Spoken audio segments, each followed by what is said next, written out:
বিষ্ণু ঈসা ইসলামের কাছে এক সাহাবী এসে বলল, ইয়া রাসূলুল্লাহ আ'তিনি শাইআন, আপনি আমাকে কিছু দান করেন, আমার কিছুই নাই। বিষ্ণু বললেন, তোমার কিছু নাই? সাহাবী বললেন, ইয়া রাসূলুল্লাহ ঘরে আমার শুধু দুইটি জিনিস আছে। কয়টা? চিল্লায় বলেন, কয়টা? এক হচ্ছে একটা জামা, দুই হচ্ছে পানি খাওয়ার একটা জগ। বিষ্ণু বললেন, এই দুইটাই নিয়ে আস। বিশ্বনবীর কথা শুনে ওই সাহাবী ঘর থেকে জামা নিয়ে আসলেন, পানি খাওয়ার জগ নিয়ে আসলেন। বিশ্বনবী সাল্লাল্লাহু আলাইহি ওয়াসাল্লাম ওনার মোবারক হাত দিয়ে এক হাতে জামা ধরে আরেক হাতে পানির জগটা ধরে সাহাবীদের দিকে উদ্দেশ্য করে বললেন, মাইয়াশতারি হাদাইন, এই দুইটা জিনিস কেনার মতো কে কে আছে দেখি? কয়েকজন হাত তুললো। বিশ্বনবী বললেন, কত দিয়ে কিনবা? এক সাহাবী বলে, ইন্নী আশতারিহিমা বিদিরহাম, ও নবী যদিও এগুলো আমার দরকার নাই, কিন্তু আপনি যেহেতু নিলামে ডাক তুলেছেন, ইয়া রাসূলুল্লাহ ইয়া হাবিবাল্লাহ, আপনার সম্মানে আমি 1 দিরহাম দিয়ে দুইটা জিনিস কিনে নেব। 1 দিরহাম, একটা জামা, একটা পানি খাওয়ার জগ, দাম কত? 1 দিরহাম। বিশ্বনবী বললেন, না না, 1 দিরহাম তো অনেক কম হয়ে যায়, মাইয়াজিদু আলা যালিক, এর চেয়ে বেশি দামে কে কিনবা? আরেক সাহাবী হাত তুলে বলতে লাগলো, ইয়া রাসূলুল্লাহ ইয়া হাবিবাল্লাহ ওয়া ইন্নী আশতারিহিমা বিদিরহামাইন, আমি এই জামাটার পানি খাওয়ার জগটা 1 দিরহাম নয় 2 দিরহামের বিনিময়ে কিনতে চাই। বিষ্ণু ঈসা ইসলাম ওই সাহাবাকে দিয়ে দিলেন। দিয়ে 2 দিরহাম নিয়ে যে লোকটা ভিক্ষা করতে এসেছিল তার হাতে 2 দিরহাম দিয়ে বললেন, যাও 1 দিরহাম দিয়ে ঘরে খাবার কিনে দিয়ে আসো, আরেক দিরহাম দিয়ে একটা কুঠার কিনে নিয়ে আসো। শুনতেছেন? কি কিনে নিয়ে আসো? কুঠার দিয়ে কি করে? গাছ কাটে। ওই সাহাবী কুঠার কিনে নিয়ে আসার পরে বিশ্বনবী নিজ হাতে কুঠারের মধ্যে একটা কাঠের হাতল লাগাই দিলেন। আল্লাহু আকবার! হাতল ছাড়া কুঠার ইউজ করা যাবে?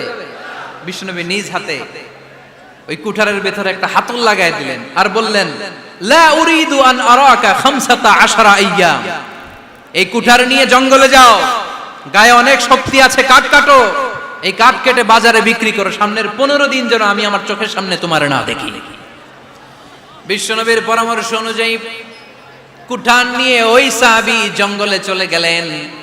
কাঠ কেটে বাজারে বিক্রি করতে করতে 15 দিন পরে 10 দিরহাম নিয়ে বিশ্বনবীর দরবারে হাজির হয়ে গেলেন। 10 দিরহাম নিয়ে বিশ্বনবীর কাছে হাজির হয়ে গেলেন। সাহাবী এসে বলল, ইয়া রাসূলুল্লাহ এখন আর আমার ভিক্ষা করা লাগে না, আমার গায়ে অনেক শক্তি আল্লাহ দিয়েছে, আই এম ভেরি এনার্জেটিক, আপনার দেয়া বরকতের কুঠার দিয়ে আমি কাঠ কেটে কেটে স্বাবলম্বী হতে শুরু করেছি। সুবহানাল্লাহ পড়েন। আমি এখন 10 দিরহামের মালিক। বিশ্বনবী বললেন, লা আইয়াহতাতিবা আহাদুকুম হুজমাতান আলা যাহরিহি খায়রুম মিন আইয়াসআলা শাইআন ফায়ু'তিয়াহু আও ইয়ামনাহু, যাদের গায়ে শক্তি আছে তারা ভিক্ষা না করে কাঠ কেটে পিঠে সেই বোঝা নিয়ে বাজারে বিক্রি করা অনেক ভালো, কারণ কারো কাছে যদি তুমি হাত পাতো সে দিতেও পারে, নাও দিতে পারে, আর কষ্ট করলে কষ্ট কোনোদিন বৃথা যায় না। চিল্লায় বলেন ঠিক কিনা? বিষ্ণু ঈসা ইসলামের অনুপ্রেরণায় এই সাহাবা অল্প কিছুদিনের ব্যবধানে স্বাবলম্বী হয়ে গেলেন। What is the moral of the story? বিশ্বনবীর এই প্রফেটিক স্টোরি থেকে আমাদের কি শিক্ষা? লেসন নাম্বার 1, বিশ্বনবী চাইলেই ওই 2 দিরহাম দিয়ে বলতে পারতো, যাও খাবার দাবার কিনে ফ্যামিলিতে দিয়ে আসো। সে ওই 2 দিরহাম নিয়ে খাবার দাবার কিনে ফ্যামিলিকে খাইয়ে রাত্রে আবার ভিক্ষায় নামতো। কথা কন, রাত্রে কি করতো? ভিক্ষায় নামতো। বিষ্ণু ঈসা ইসলাম তাকে কাজ করে খাওয়ার জন্য উৎসাহ দিলেন। পাশাপাশি বিষ্ণু ঈসা ইসলাম পার্মানেন্ট সলিউশন দিলেন। এজন্য পার্মানেন্ট সলিউশনের ব্যবস্থা করতে হবে। অনেকে আমরা যাকাত দেই, যাকাতের শাড়ি দেই, যাকাতের লুঙ্গি দেই, আছে না নাই? লক্ষ্মীপুরে এরকম দেয় নাকি?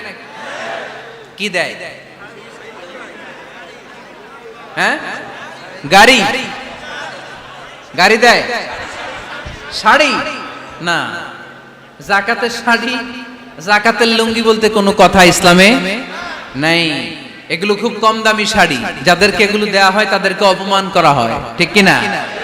আল্লাহ বলেছেন, ওয়ালাকাদ কাররামনা বানি আদম, I have dignified the status of the sons of Adam, আমি আদমের সব সন্তানদেরকে সম্মানিত করেছি। সুবহানাল্লাহ পড়েন। আপনাদের চেয়ে সম্মানিত কেউ আছে? মানুষের চেয়ে সম্মানিত গোটা বিশ্বে আর কোনো মাখলুকাত আছে নাই। এজন্য যাকাতের শাড়ি দেয়া যাবে না, যাকাতের লুঙ্গি দেয়া যাবে না। যাকাতের শাড়ি আপনারা দেখছেন, এটারে একবার ধোয়ার পরে দ্বিতীয়বার পরা যায় না। মশারি কি পাতলা, এর চেয়েও পাতলা। এই জন্য যাকাতের শাড়ি, যাকাতের লুঙ্গি বলতে ইসলামে কোনো পরিভাষা নাই। আপনাকে স্বাবলম্বী করে দেওয়ার চেষ্টা করতে হবে। যারা লক্ষ্মীপুর জেলায় বিজনেস ম্যাগনেট আছেন, তারা একসাথে হয়ে একটা স্ট্রং যাকাত ম্যানেজমেন্ট প্ল্যাটফর্ম করতে পারেন, যেখান থেকে আপনারা বিভিন্ন থানায়, বিভিন্ন গ্রামে বাছাই করে করে কিছু ভাইদেরকে যাকাত দিতে পারেন স্বাবলম্বী করার উদ্দেশ্যে। যেই ফ্যামিলিকে আছে, কি নাম এটা, পল্লী উন্নয়ন ক্লাব, মাশাআল্লাহ, যাকাত ফান্ড দিয়ে বিদেশে লোক পাঠায়। এর চেয়ে সুন্দর পদ্ধতিতে যাকাত বিতরণ আর হতে পারে? যেই লোকটাকে, যেই ছেলেটাকে বিদেশে পাঠানো হয়েছে, ওই ফ্যামিলিটা আর কোনোদিন যাকাতের শাড়ি নেওয়ার জন্য লাইনে দাঁড়াবে? যেই ছেলেটাকে ওনারা অস্ট্রেলিয়ান গাভী কিনে দিছে, দুধ বিক্রি করে যেই ফ্যামিলিটা স্বাবলম্বী হতে শুরু করেছে, তারা আর কোনোদিন যাকাতের লাইনে যেয়ে দাঁড়াবে না। এজন্য যাকাত দিতে হবে স্বাবলম্বী করার জন্য। ইসলাম আমাদেরকে এটাই শিখিয়েছে, কাজ করে খেতে হবে। কাজে লজ্জা নেই, লজ্জা হচ্ছে অলসতায়। লজ্জা কিসে? আজকের আলোচনা থেকে এটা মুখস্থ করে নিতে হবে, কাজে লজ্জা নেই। লক্ষ্মীপুরের ইয়াংস্টারেরা শ্রমে লজ্জা নেই, পরিশ্রমে লজ্জা নেই, লজ্জা অলসতায়। লজ্জা কিসে? আরো জোরে। নবীরা কি এমনি এমনি বসে বসে খাইছে? কঠিন পরিস্থিতিতেও নবীরা পরিশ্রম করে উপার্জন করা লেগেছে, ঠিক কিনা? সাইয়েদনা মারিয়াম আলাইহিস সালাম, যার নামে আল্লাহ তাআলা কোরআনে একটা সূরা দিলেন, উনি পৃথিবীতে এমন একজন মহিয়সী নারী, যেই নারীর গর্ভে, যেই নারীর পেটের ভেতরে স্বামীর স্পর্শ ছাড়া সন্তান দিয়েছে কে? সাইয়েদনা ঈসা আলাইহিস সালাম পেটে আসলেন। মারিয়াম আলাইহিস সালাম লজ্জা পেলেন।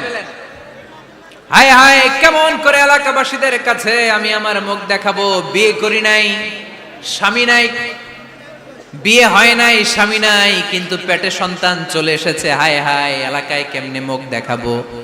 লজ্জায় পড়ে মারিয়াম আলাইহিস সালাম এলাকা থেকে চলে গেলেন। কি অবাক করা কাণ্ড! বাচ্চা ভূমিষ্ঠ হওয়ার জন্য, বড় হওয়ার জন্য 6 মাস 7 মাস লাগে নাই, পেটে বাচ্চা আসার সাথে সাথে বাচ্চাটারে বড় করে দিয়েছে কে?